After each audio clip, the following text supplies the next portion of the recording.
Aba, matindi tong halo-halong to oh. Nakakabenta lang naman sila ng 700 cups per day. Kahit taga Laguna pa nga sila and daming order sa mga kalapit na bansa ay lugar pala. Kaya tuloy sikat na sikat sila dito sa South. Ang gatas or custard milk sila mismong nagtimpla. Talagang nakakaubos sila ng 150 liters per day. O ang lala ng tindahan na to. Ba't kaya?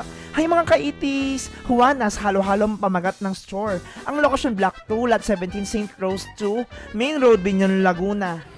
Oh, bahay lang pala to. Tapos dito ka nakakain sa kanilang garahe. Halo-halo pa.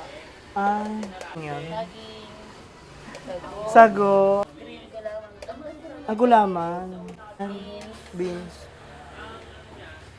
Ano yan? Ah, munggo. Ginisang munggo. Ano yan? Ah, ube. Ano yan? puro custard milk, Custard milk? Ganda ng kulay, oh. Ano yan? Ah, milk ulit? Ilan? Isa lang? Ube ulit? yes po, Pinahiran mo na yan kanina, di ba? yung makapuno, Oh. punong-puno na. Wala na siyang leche plan. Magluluto pa siya. Gawa niyo po yan? Yes, lahat po. Ah, lahat? Yes po. Pati kutsara, gawa niya. Okay. Magkano yan? Yes po. Oh, 119. 119. This is special? Special halo-halo. Okay po. Ito naman yung ube overload. Ube, Oh, lalagyan mo sa ilalim. saging. Saan po galing yung saging? Kayo nagtanim? Ay, hindi. Sa bayan. Ah, sa bayan. Huy, ang dami naman yan. Favorite kasi yan. Ah, talaga? Ang dami. Kayo rin nagluluto ng ube? Yes po. Oh, Then milk. custard. Ice. This is ube overload. Magkano po yan? 129. 129 ube overload. Then toppings ulit po ng ube. Ube na naman? Ano to? Leche po. Ah, okay. Naiya ka pa, nilagay pa leche plan. Ay, okay na yan? Yes po. Oy, eto na yung nabili kong halo-halo special.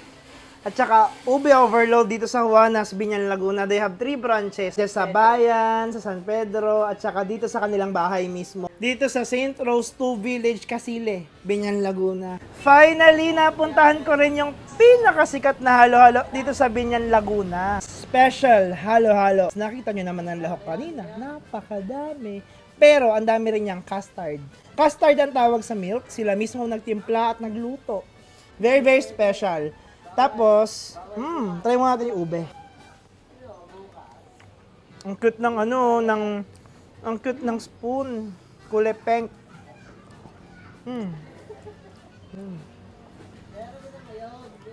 Creamy, medyo matamis, mabutter yung ube. Ah, gawa din nila ang makapuno nila. Tamis, sarap! Try ko naman yung leche plan. Ikaw ba kinakain mo yung toppings ng halo-halo o hinahalo mo?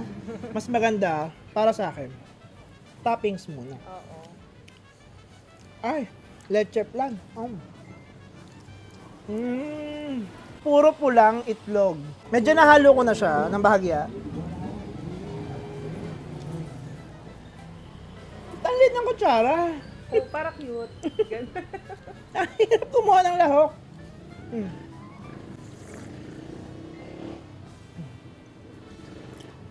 Kung dessert at dessert din lang ang gusto mo.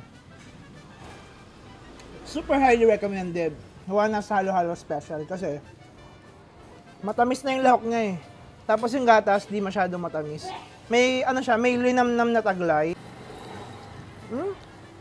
Grabe! Super sarap ng white beans.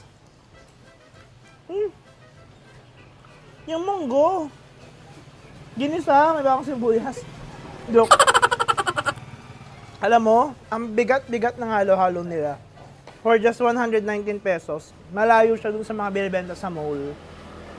Very commercialized yung mga natitikman ko eh. Pero this one, made with love. Kasi mga tao dito, tulong-tulong sila para gumawa ng halo-halo. Kaya pato din niya tayo. Hindi lang mga taga Laguna ang nakikita kong kumakain dito eh. Minsan nakita ko social media, mga taong Pasay, Taguig, ganyan. O ito, husgahan naman natin ang kanyang saging. Ay, ay lambot. Ay lambot, ang ganda ng luto. Ba't ganon sa...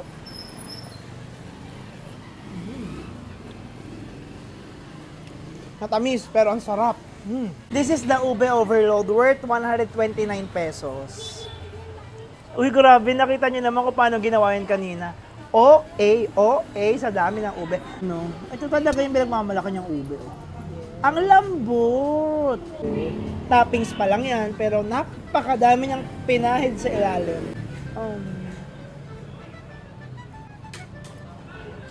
Parang jam.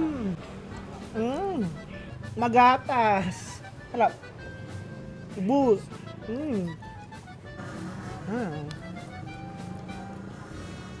Tumili ko sa ube. No doubt. Huwag mo to orderin. Hindi, baliktad. Ito yung orderin mo. Sarap din.